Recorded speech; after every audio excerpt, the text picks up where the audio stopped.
cheating brothers.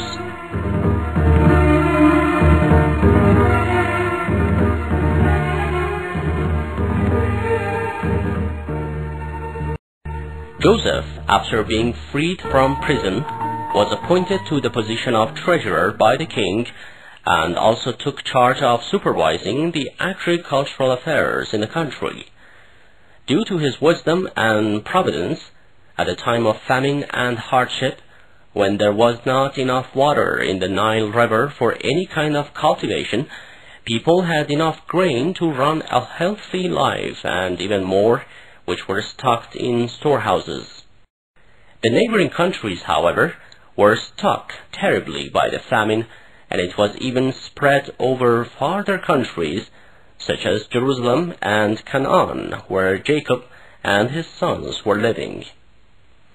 Thinking of a way to provide some grains, Jacob called his sons and told them, "Now that the famine is a serious threat to our people, you shall attend to the presence of the wise minister of Egypt, whose fame and honor has been overspread everywhere, and ask him for help. But leave Benjamin with me, so that being apart from you won't make me depressed." When Joseph's brothers attended to his presence, he immediately recognized them, but they did not. One of them went forth and said, "We are 12 brothers, of whom one has stayed with our father, and one was lost years ago. Now we are here to buy some grains and save the family from the overspread of dire famine." Being aware of his father's and Benjamin's health, Joseph ordered to give them enough wheat and also put their money among the wheat bags secretly.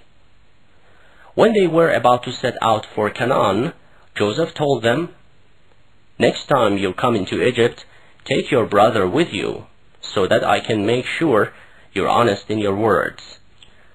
They replied, "We shall hope to be able to convince our father and take our brother with us." When they described what had happened to their father, and when Jacob was informed that they wanted to take Benjamin with them, he initially refused and said, "No, if you take him with you, you may again neglect him, and he may have the same fate as his brother Joseph."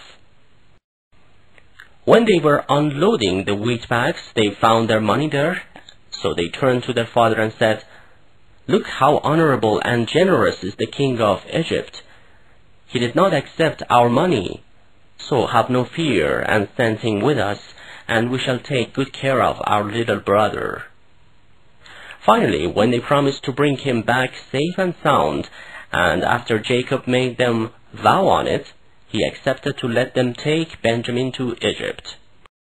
Joseph got extremely happy to see his brother Benjamin. He called him alone to his presence and introduced himself to Benjamin, but advised him strictly to keep it a secret and not to let anybody know about it.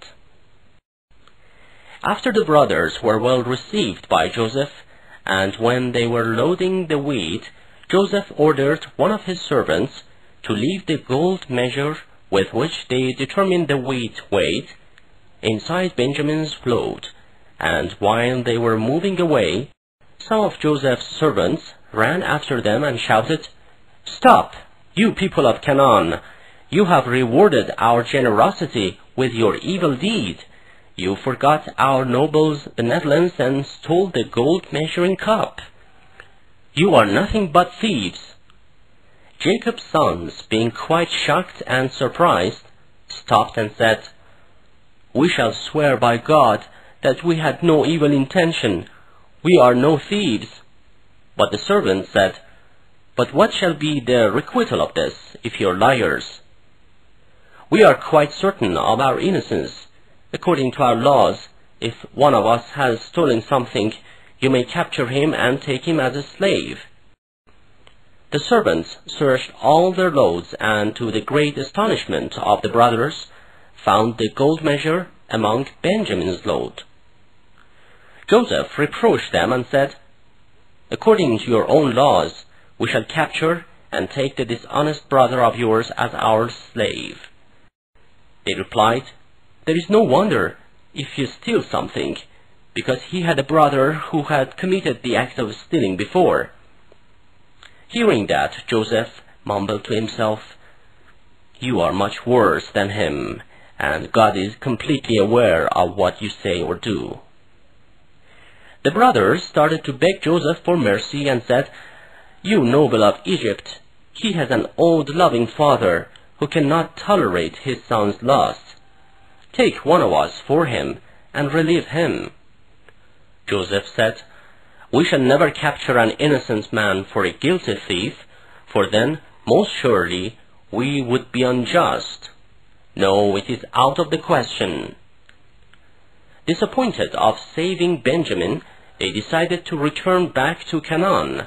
But suddenly the elder brother said, "Have you forgotten that we have undertaken in God's name and promised to take Benjamin back sound and safe to our father? Therefore I will by no means depart from this land until my father permits me or Allah decides for me, and he is the best of the judges. You go and tell father that Benjamin has committed an act of stealing, and the king of Egypt has taken him as his slave. Tell him that everybody has witnessed this, and we are not lying." When they told the whole story to their father, he got very sad and thought it was another sample of their trickery, and that they were lying again, just as they had lied about Joseph. This again reminded him of Joseph's loss, and all that grief and sorrow returned back to him once again. So he said to them, "Go after Joseph and his brother, and never get disappointed from God and his blessings." This time, when the brothers attended to Joseph's presence shamefully, he addressed them, "Don't you know me? I'm your brother." They were greatly surprised and embarrassed.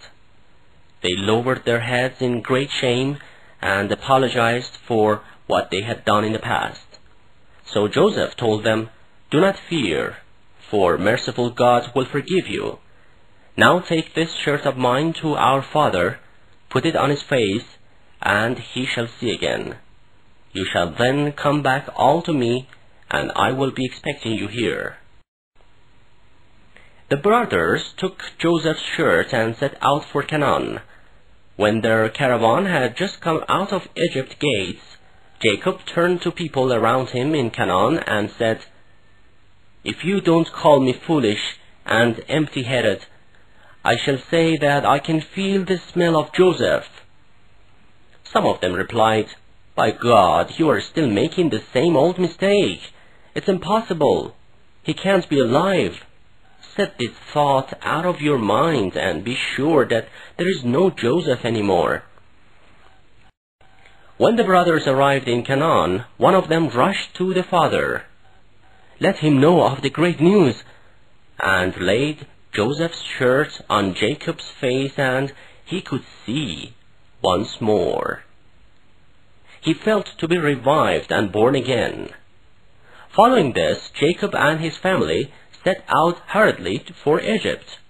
They arrived in that land with a heartfelt enthusiasm for meeting their son after so many years.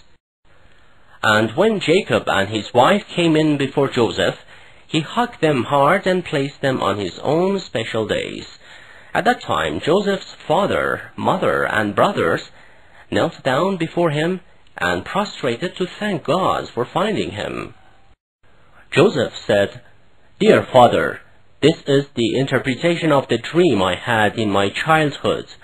My God has made it come true. He has shown me a great deal of kindness and affection these years. He freed me from prison and rendered me the authority to take charge of the agricultural affairs in this land, as well as the treasure and storehouses. My God is the one who brought you back to me after all those years of separation. These are all blessings the unique God has shown to you and me."